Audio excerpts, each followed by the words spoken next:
उत्तर महाराष्ट्रातील नाशिक आणि जळगाव स्थानिक स्वराज्य संस्थांच्या विधान परिषद निवडणुकीमधील महायुतीमधील बंडखोरी अद्यापही कायम आहे। नाशिकमधील भाजपचे बंडखोर उमेदवार प्रसाद हिरे यांनी निवडणुकीमधून माघार घेत नरेंद्र दराडे यांना आपला जाहीर पाठिंबा दिला असला तरी गोकुळ गीतेंनी अद्यापही माघार घेतलेली नाही।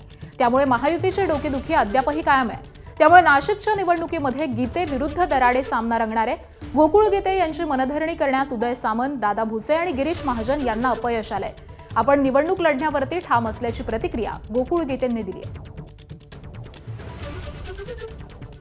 त्यांनी मला त्या ठिकाणी विचारलं की त्या ठिकाणी प्रसाद हिरेंनी आज दुपारी महायुतीच्या उमेदवाराला पाठिंबा दिला, तर त्यांनी मला विचारलं की आपण पण त्या ठिकाणी तसा पाठिंबा देऊ शकतो। त्यांना मी स्पष्ट नकार दिला की मी त्या उमेदवाराला त्या ठिकाणी पाठिंबा देऊ शकत नाही, कारण मतदारांचा कौल बघता तो कौल चांगल्यापैकी माझ्या बाजूने असल्यामुळे तो पाठिंबा देणं म्हणजे त्या मतदारांचा त्या ठिकाणी मी घात करण्यासारखा प्रकार होईल। त्यामुळे मी त्यांना स्पष्ट नकार देऊन त्या ठिकाणी पुन्हा माझ्या नाशिकला येऊन माझ्या गाठीभेटी चालू केलेल्या आहेत।